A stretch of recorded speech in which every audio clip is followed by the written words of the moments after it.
Good morning. All right, leaving the shelter here, or the lean-to. Guess that's what we have in Maine, lean-tos. I was wrong yesterday to say that the Carters were coming up. That's not true. Do have Sugarloaf Mountain today, which is a ski resort. It's up a Blue Blaze, so it's totally optional, which means I ain't going. Plenty of elevation today. I'm sure it's going to be the ups and downs I faced yesterday. Shooting for another 10 to 12. I'm currently getting attacked by bugs. Currently 21 miles out of Eustis. That's my next stop. And 60 some odd miles from Caratunk, which is where I'm going to get my next resupply box. So,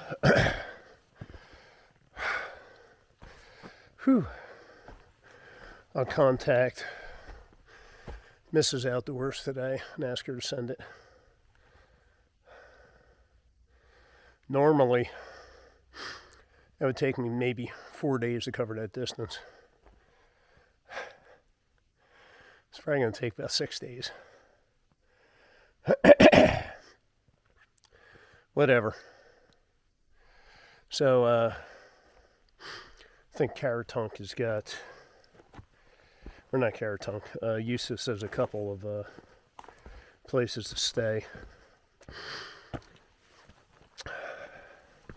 So I'm thinking Nero, possibly a Zero. We'll see. By that time I'll need to wash clothes because I didn't do laundry at my last stop.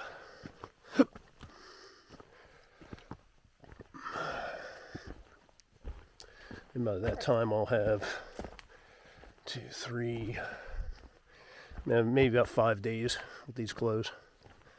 They'll probably be a little ripe.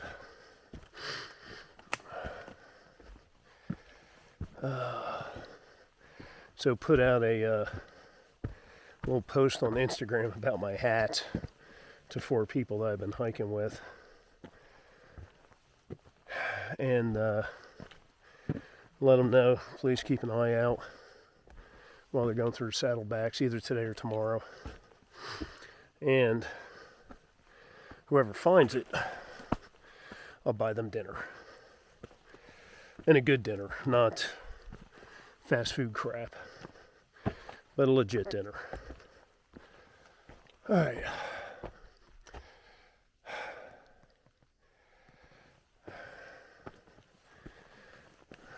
I was just talking to one of the guys who I camp with. I've seen him and a few other dudes off and on over the last couple of weeks. Nice guys. But we were talking about how no one in any book or movie or podcast or YouTube video ever talks about how every fucking day you're on trail, you're going to be putting on wet clothes in the morning.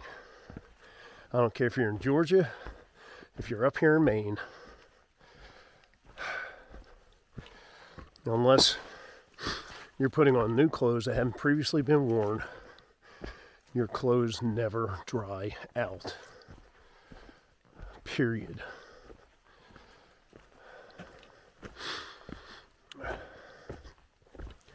Every day it's wet, sweat-soaked clothes. Nobody ever tells you about that, so there's my PSA for today. If you hike the Appalachian Trail, be prepared to wear wet clothes every freaking day. Whew, hair looks good. All right, let's put this up and concentrate on some miles. That's one way to start the day. It's just up from the campsite. That should be Saddleback Jr. up there. Man, I was talking to one of the guys at the campsite last night, and we all agreed that frickin' hill, holy shit. I thought it was just me that I was tired from the previous 2 climbs. But no, he pointed out it's like 600 feet of elevation gain over like a half a mile. Yeah, I thought I was just freaking wore out. Glad to see it wasn't me.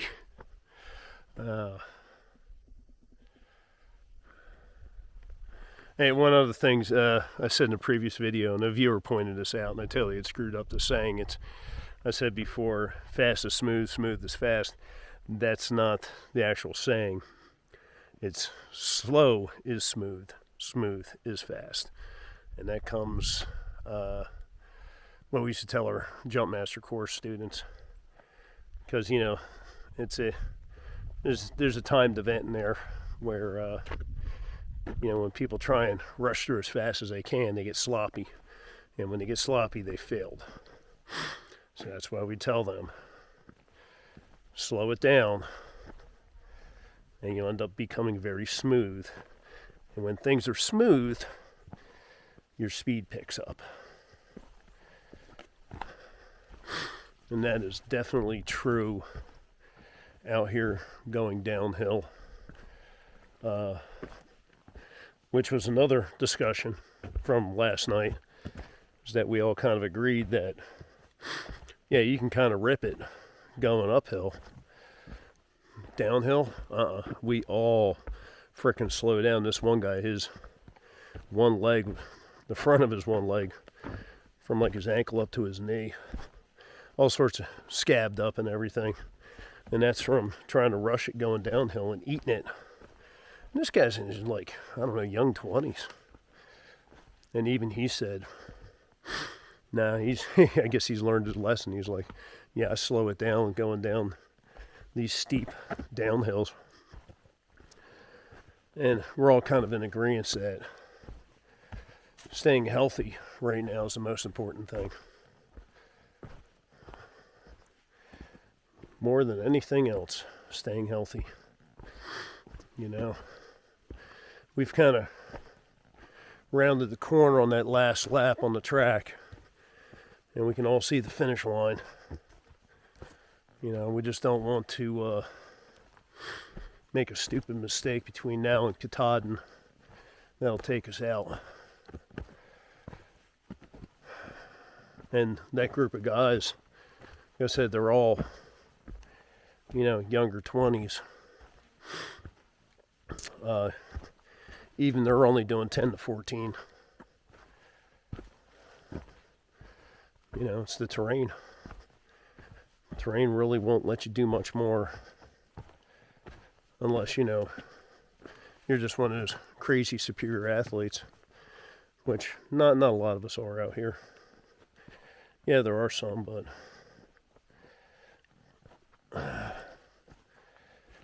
I think at this point in the hike, there's not a lot of them left out here. So, speaking of downhills, let me pay attention to this one and not die.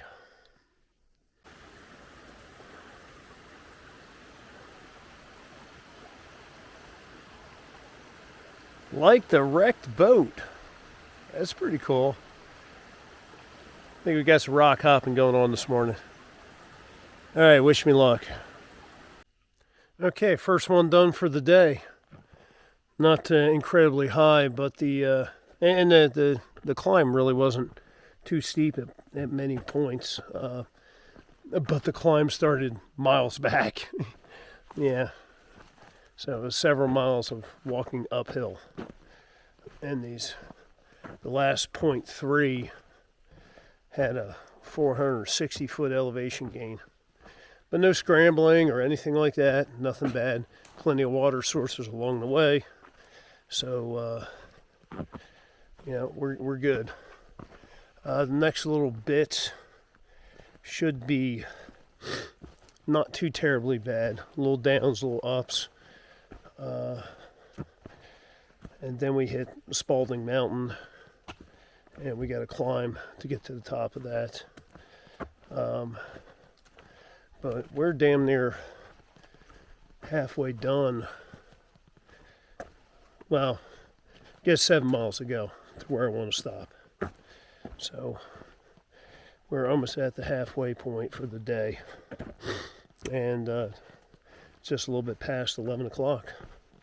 So I feel pretty good about this so far. Looking at the map, we're going to have points along this that are definitely going to slow us down. Looks kind of steep, and the things that really slow you down, like I said yesterday, are those steep descents where you have to really, downshift and take your time because you don't want to lose it on the steep declines. So if the trail stays like this for a bit, I'll be happy. It's not too bad.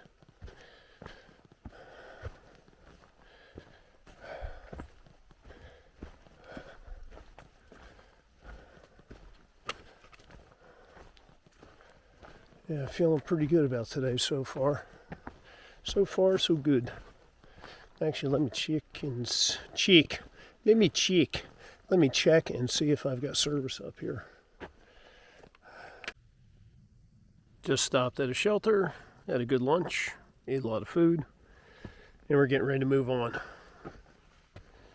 I think this is Spalding Mountain that's coming up, and we actually will go up the whole thing. It's about almost an 800-foot climb.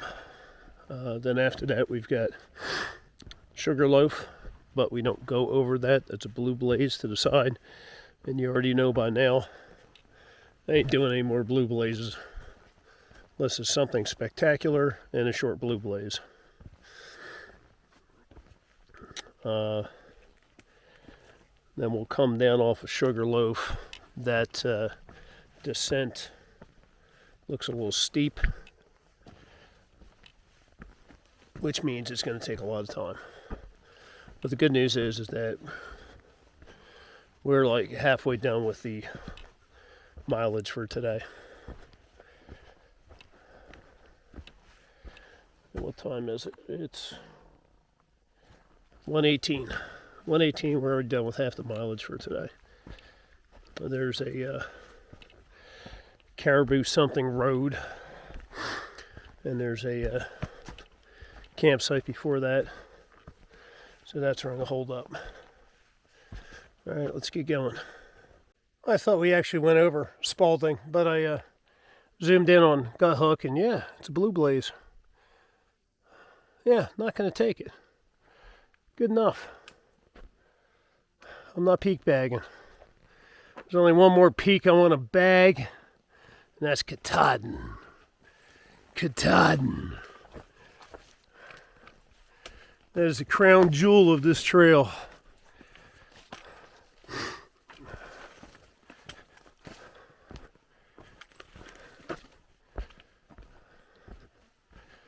All right. Drop down a little bit, then we'll cut up near Sugarloaf, and then it'll be downhill for the rest of the day.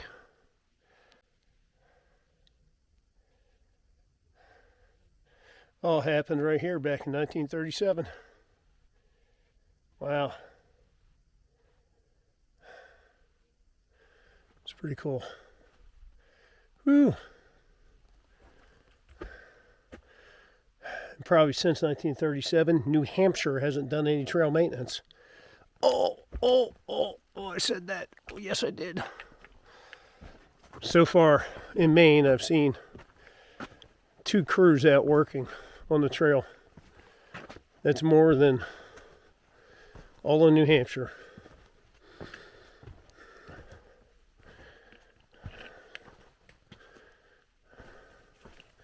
God knows their trails need the work too.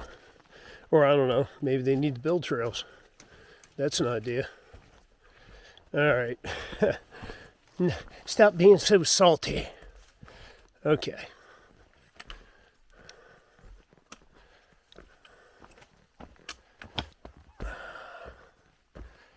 Still working towards Sugarloaf. Don't trip and fall and break my face first.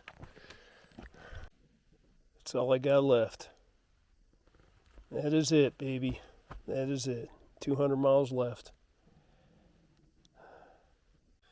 And don't be fooled by that. That is a blue blaze. That is not a white blaze. We do not have to go over Sugarloaf. So kiss my ass. The way we do have to go is that way, because we're going to Caribou Valley Road. So 2.3 miles, and it's really early. A little bit after 3 o'clock. So today will be an early day. It looks to be all downhill, but some of it could be pretty steep, so it might take a little bit of time. But even if it takes us 1 mile an hour, still get in about 5 o'clock. And that'll give us a short little, like 8-mile day into Eustis or Stratton or whatever the hell it's called. We'll do a Nero, clean up, wash some clothes. I don't feel that dirty. I mean, it's only been a couple of days. Yeah, I don't feel that dirty, but my clothes are more than a couple of days. I think today is day 4 for them.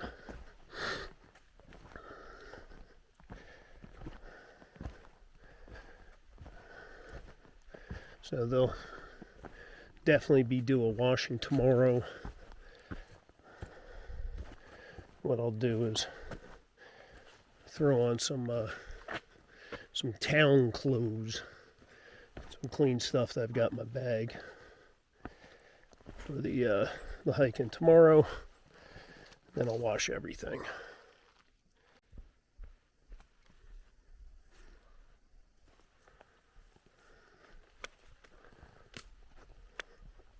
Not a lot of views today, but I'll give you what I can get. Ooh, that looks cool down there, though. Can't really see it very well. Big old granite. Looks like water's flowing down it. It's probably all those streams and creeks and whatever else probably collecting down in the valley there,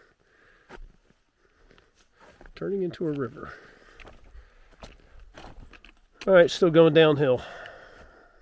We'll get there. Probably next time I talk to you, we'll be at the campsite.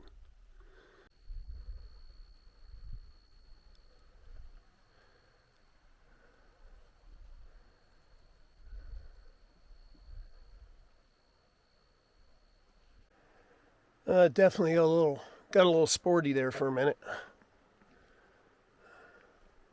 Flashbacks in New Hampshire. Okay, everybody.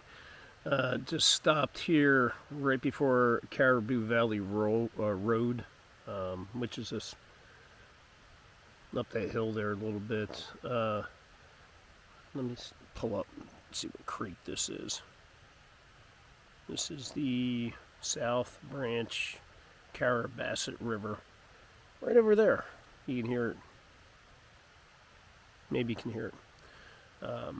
So there's one gut hook. It's not marked with a gut hook sign, but there's, I guess it's the Google thing. It says AT campsite, and there's camping all up and down in this area here. We're kind of between the river there, and there's a creek right over here, which makes it really convenient because I don't have to go back over to the river to get water. I just go 50 feet right over there, and it's good too, man. It's here.